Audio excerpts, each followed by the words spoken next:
Let's continue on the topic income from salary. Our next topic is pension. Pension क्या है? तो pension is a periodical payment received by an employee after his retirement. सबसे पहले gratuity पढ़ा था, उसमें तीन कंडीशन बताई थी। गवर्नमेंट एम्प्लॉय हो, नॉन गवर्नमेंट एम्प्लॉय हो तो कवर्ड बाय एक्ट हो तो क्या करना है, नॉट कवर्ड बाय एक्ट हो तो क्या करना है। जो ग्रेच्युइटी होती है वो लॉन्ग टाइम जॉब करते हैं तो एम्प्लॉयर एम्प्लॉय को लॉन्ग टाइम सर्विस करने के बदले में रिवर्ट देता है, that is called gratuity. Now pension क्या है? तो पेंशन क्या है कि pension is a periodical payment, याद रखना, monthly regular, received by employee after his retirement, उसकी निवृत्ति के बाद उसको हर मास जो दिया जाता है दैट इज कॉल्ड पेंशन। अब पेंशन दो प्रकार की होती है, uncommuted pension and commuted pension. तो अनकम्यूटेड क्या है? If an employee receive the amount of pension periodically it is called uncommuted pension. जैसे एग्जाम्पल के तौर पे मैं रिटायर हुआ 2017 में, दिसंबर 2017 में। तो मेरे रिटायरमेंट के बाद हर महीने मुझे 20,000 रुपये पेंशन मिल रही है, हर महीने। तो हर महीने जो मैं रेगुलर ले रहा हूँ 20,000 20,000 20,000, कब तक? नवंबर 20 तक। अभी 2017 में रिटायर हुआ, अभी नवंबर 2020 तक मैंने हर महीने 20,000 रुपये पेंशन ली। तो such amount which is received periodically is called uncommuted pension. But अब कम्यूटेड क्या होती है तो समझना कि नवंबर 28 को मुझे इमरजेंसी ज़रूरत पड़ गई कि भाई मुझे मेरी लड़की के एडमिशन के लिए इमरजेंसी पैसों की ज़रूरत हो गई। तो मैंने क्या करा, मेरा जो पेंशन का फंड था उसमें से लमसम 8 लाख रुपए विड्रॉ कर लिए दिसंबर के टाइम। कब? दिसंबर में, इस मंथ में। लमसम 8 लाख रुपए, जो भी अमाउंट अपन, मैं एग्जांपल दे रहा हूँ, 8 लाख रुपए मैंने मेरे पेंशन फंड में से एक साथ विड्रॉ कर लिए। तो जो एक साथ पैसे पेंशन के तौर पे लमसम लिए जाते हैं उसको बोला जाता है कम्यूटेड पेंशन। देखो लिखा हुआ है, but some time an employee want to have lump sum payment in leave of periodical, कि भाई मैं ऐसा नहीं बोलूंगा महीने महीने के, एक साथ मैंने जब जरूरत पड़ी तब मैंने उठा लिए, it is called commuted pension. तो अब समझना, थोड़ा लॉजिक समझना कि 2017 में रिटायर हुआ था, नवंबर तक हर महीने मुझे 20,000 रुपये पेंशन के तौर पे मिलते थे, वो है अनकम्यूटेड। मगर अभी मुझे दिसंबर के महीने में इमरजेंसी सिचुएशन क्रिएट हो गई, लड़की के एडमिशन के लिए फंड की ज़रूरत हुई, तो मैंने पेंशन फंड से 8 लाख उठा लिए। तो कॉमन है, जब दिसंबर से जो अब मेरी पेंशन चालू होगी ना हर महीने, वो 20,000 नहीं होगी, 10,000 15,000 14,000 हो जाएगी। क्यों? क्योंकि 20,000 जो कंपनी मुझे पेंशन प्रोवाइड करती थी वो लमसम अमाउंट प्रोवाइड करती थी, लमसम में से देती थी।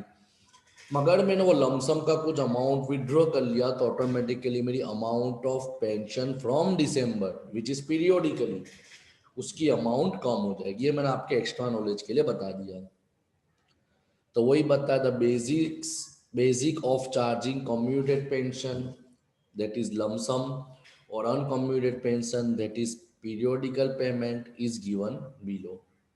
नंबर 1, अब रूल्स याद रखना है, रूल्स पे ही पूरा प्रैक्टिकल पोर्शन आपका डिपेंड करता है। Uncommuted pension is taxable as a salary in the hand of government as well as non-government employee। क्योंकि मैंने ऑलरेडी बता दिया पेंशन दो टाइप की है, एक है कम्यूटेड, एक है अनकम्यूटेड। तो जो अनकम्यूटेड पेंशन है वो चाहे गवर्नमेंट एम्प्लॉई हो कि नॉन गवर्नमेंट एम्प्लॉई हो, अनकम्यूटेड पेंशन हर बंदे के लिए टैक्सेबल है। Clear? But commuted pension received by government employee, अब गवर्नमेंट एम्प्लॉय हम ऑलरेडी पढ़ चुके, चाहे वो सेंट्रल गवर्नमेंट का हो, चाहे वो स्टेट गवर्नमेंट का हो, चाहे वो लोकल अथॉरिटी का हो, is totally exempted from tax. यानी कम्यूटेड पेंशन सिर्फ प्राइवेट बंदों के लिए टैक्सेबल है, गवर्नमेंट बंदों के लिए कम्यूटेड पेंशन एग्जेम्प्टेड है, उस पर कोई टैक्स लगेगा नहीं। देखो नीचे आ गया है, commuted pension receive by non government employees exempted from tax. Clear? अब कॉमन है गवर्नमेंट वालों के लिए, तो हमने पॉइंट 2 में ही पढ़ लिया। अनकम्यूटेड, अगेन रिपीट करता हूँ, पेंशन दो प्रकार की होती है, uncommuted and commuted. Uncommuted pension सभी के लिए टैक्सेबल है, चाहे गवर्नमेंट एम्प्लॉई हो के प्राइवेट एम्प्लॉई हो। मगर कम्यूटेड पेंशन जो सेकंड टाइप की पेंशन है, लमसम पेंशन है, उसमें कुछ बेनिफिट दिए हुए हैं, कुछ उसमें क्राइटेरिया इन्वॉल्व दिए हैं इनकम टैक्स डिपार्टमेंट ने। तो कम्यूटेड पेंशन के बारे में क्या बताया कि अगर गवर्नमेंट एम्प्लॉई है तो commuted pension totally exempted from tax है। गवर्नमेंट एम्प्लॉय को कम्यूटेड पेंशन पे कोई टैक्स पे करने की ज़रूरत नहीं है। मगर नॉन गवर्नमेंट एम्प्लॉय हो तो उसको कुछ राहत मिल सकती है। क्या राहत मिल सकती है?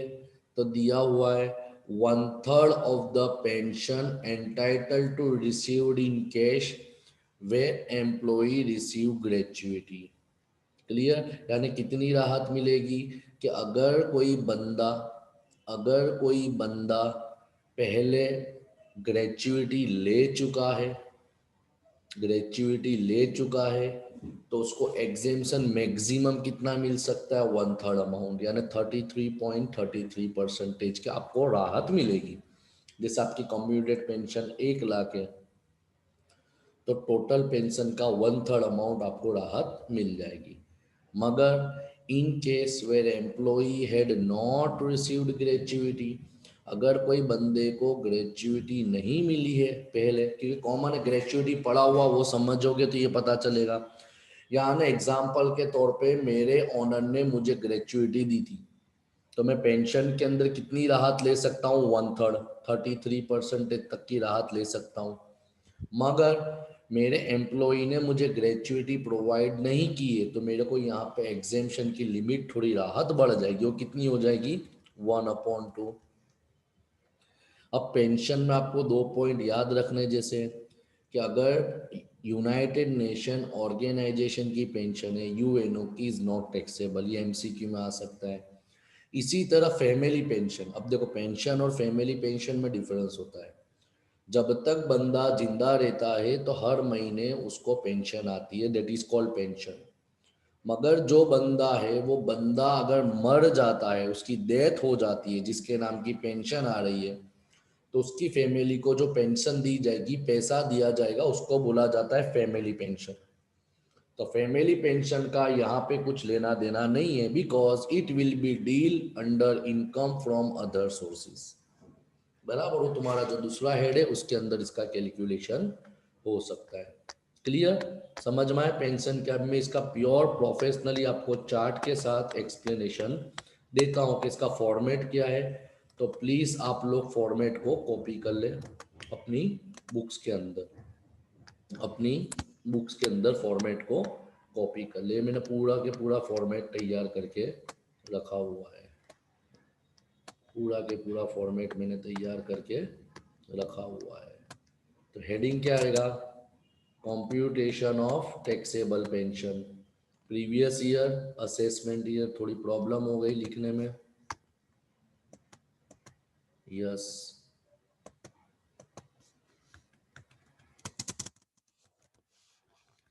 Previous year, assessment year, date of retirement, date of commutation, कि भाई बंदा रिटायर कब हुआ है और उसने कम्यूटेड पेंशन कब उठाई है। तो देखो हेडिंग आ गया पर्टिकुलर अमाउंट रुपीस, जो अपने ऑलरेडी लिखते ही है, पर्टिकुलर अमाउंट रुपीस।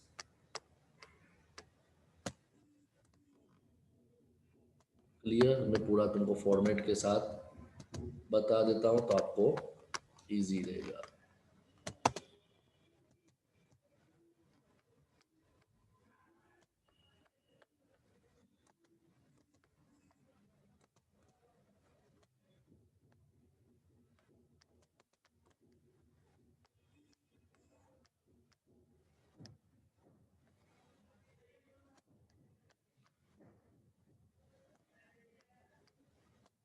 ये आपका फॉर्मेट है, आप लोग फॉर्मेट अपनी बुक में लिख लो तो बेस्ट रहेगा, ताकि आपको समझने में इजी रहेगी। देखो मैंने पूरा फॉर्मेट तैयार कर दिया है आपके लिए। क्लियर? क्या लिखा है तो देखो, मैंने पेंशन को दो भाग में डिवाइड कर दिया। Number one, commuted pension. Number two, uncommuted pension.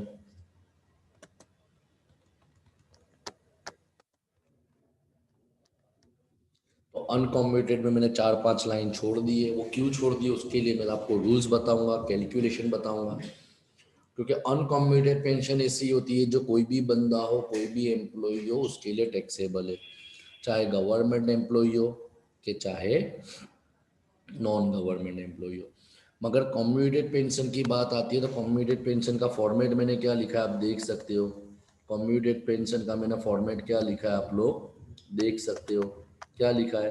Commuted pension received less exemption which ever is less. Commuted pension में आपको कुछ राहत मिलती है। अगर गवर्नमेंट एम्प्लॉय है तो पूरी की पूरी पेंशन आपके लिए एग्जेम्प्टेड है। अगर नॉन गवर्नमेंट एम्प्लॉय तो उसके लिए क्या बताया? नंबर वन, पेंशन रिसीव्ड, उसकी अमाउंट यहाँ पे हम लिखेंगे, उसकी अमाउंट हम यहाँ पे लिखेंगे। एंड बी, 1/2 और 1/3 ऑफ टोटल पेंशन। आपको ये शब्दों पे ध्यान देना है। कौन सी पेंशन बोली मैंने? Total pension. याद रखना, आपको ये याद रखना है। क्लियर? कि पेंशन नहीं, टोटल पेंशन। 1/2 और 1/3 की रूल्स क्या बताए तो मैंने अभी आपको प्रैक्टिकल में बताया कि अगर कोई बंदे को ग्रेचुइटी मिलती है रिटायरमेंट पे तो उसको एग्जेम्पशन दिया जाएगा 1/3 का। क्यों? क्योंकि पहले वो ग्रेचुइटी के तौर पे बेनिफिट ले चुका है। अगर बंदे को ग्रेचुइटी मिलती नहीं है तो उसको बेनिफिट मिलेगा 1/2 का। क्यों 1/2 का? क्योंकि पहले बेनिफिट नहीं मिला तो यहाँ बेनिफिट ज़्यादा मिलेगा। तो सिंपल, ए और बी में से जो कम होगा वो कम्यूटेड पेंशन में से माइनस होगा और यहाँ पे लिखा जाएगा। तो अनकम्यूटेड पेंशन और कम्यूटेड पेंशन का हम टोटल मारेंगे। कम्यूटेड पेंशन और अनकम्यूटेड पेंशन का हम टोटल मारेंगे तो हमारे सिलेबस का फॉर्मेट बन जाएगा टोटल टैक्सेबल पेंशन। देखो ये मैंने लाइन ड्रॉ कर दी, टोटल टैक्सेबल पेंशन। क्लियर? ये आपका प्योर फॉर्मेट हो गया पेंशन का। आपको ये बुक्स के अंदर पूरा के पूरा लिख लेना है। क्लियर? पूरा के पूरा लिख लेना है। डेट ऑफ रिटायरमेंट का मतलब बंदा रिटायर कब हुआ है और उसने कितना कम्यूटेशन लिए। यहाँ पे तुम एडिशन और लिख सकते हो, पोर्शन ऑफ कम्यूटेशन। क्लियर? समझ में आया? ये तुम्हारा टॉपिक कवर होता है। कौन सा? Pension, topic number 2। फॉर्मेट आप लोग लिख लेना। नेक्स्ट टॉपिक धीरे धीरे एक एक करके एक एक लेक्चर में कवर करेंगे।